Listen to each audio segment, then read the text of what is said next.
Most people find a shell that fits them once, and they never check if it still fits again. A job, a relationship, an old idea of who they are, it protected them once, so they assume it always will. And they carry it for years, long after it stopped fitting, long after it started cracking, simply because it's familiar. Everyone wants to grow. Everyone wants a bigger life, a stronger version of themselves. But most forget one simple truth.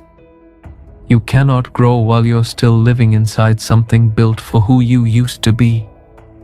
This story is about a small crab who learned that lesson the hard way, hidden away in a shell that had already outlived its purpose. Along a quiet stretch of shoreline, there lived a hermit crab named Quito. When he was young, he'd found a small spiral shell tucked between two rocks. It was snug, familiar, and safe. It had protected him through storms, through hungry gulls, through his very first year alone. And Quito loved it for that. But Quito kept growing, and the shell did not. Every few months, the other crabs along the shore would shed their old shells and search the tide pools for bigger ones, roomier, sturdier, built for who they were becoming. Quito always watched them do it and always found a reason not to. That shell's too big, he'd tell himself. I'll get stuck in something unfamiliar. Or, this shell has kept me alive this long, why risk anything else? Every season, Quito folded himself in tighter, curling his growing body into a home that no longer had room for him. One afternoon, an old crab named Miri was combing the tide pools when she spotted Quito wedged halfway into his shell, one claw sticking out at an awkward angle. You look uncomfortable. I'm fine. He clearly wasn't. Miri sat beside a smooth, empty conch shell nearby. May I ask you something? What are you protecting yourself from exactly? Everything, the tide, the gulls, getting hurt. And what's this shell protecting you from now? Because it looks to me like it's just protecting you from growing. Quito had no answer. Miri nudged the empty conch shell closer to him. Try it. Just for a moment. What if I get stuck? What if it doesn't fit? You'll never know, as long as you stay in something that already doesn't. The next day, Miri brought Quito to a quiet pool where 3 shells sat in the sand, one cracked and far too small, one middle-sized but chipped at the edge, and one whole, wide and empty. What do these represent? Quito shook his head.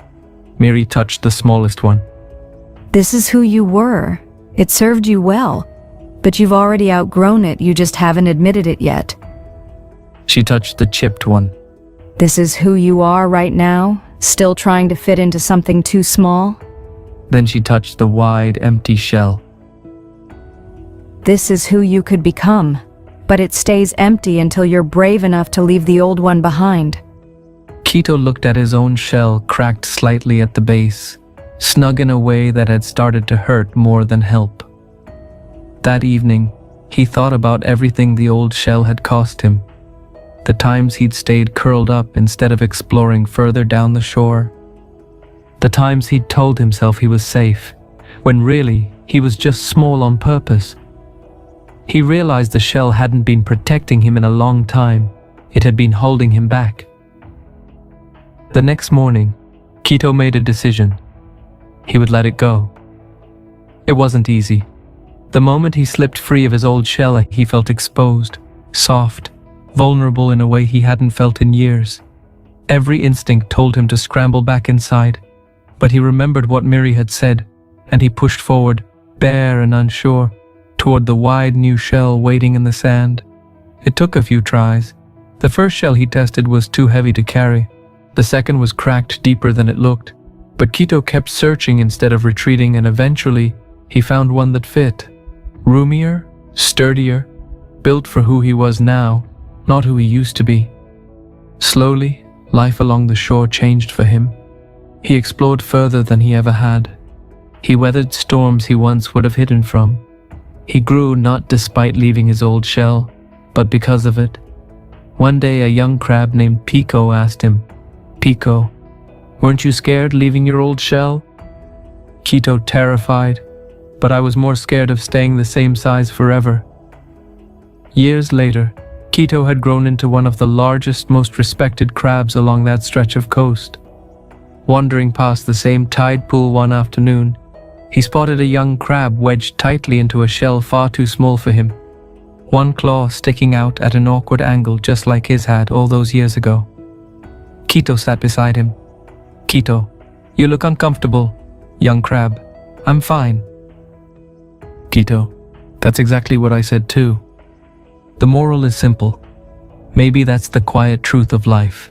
The things that once protected you won't always be the things that help you grow. A shell can save you, but if you cling to it for too long, it quietly becomes the very thing that keeps you small. Most people don't stop growing because they lack strength. They stop growing because they're still trying to fit inside a life they've already outgrown. An old dream, a familiar routine, a comfortable fear, a relationship, or simply an older version of themselves. Every season of growth asks the same question. Are you willing to leave behind who you were, to become who you could be? Because no creature grows by making its shell bigger. It grows by finding the courage to leave it behind. And maybe that's what you've been called to do all along. Every new chapter of life asks something different of you. Sometimes it asks for patience, sometimes for silence, sometimes for faith, but almost always it asks for the courage to let go, because you can never grow into the life that's waiting for you. If this story found you at the right time, stay with us. There's another story waiting, and it might be exactly the one you need next.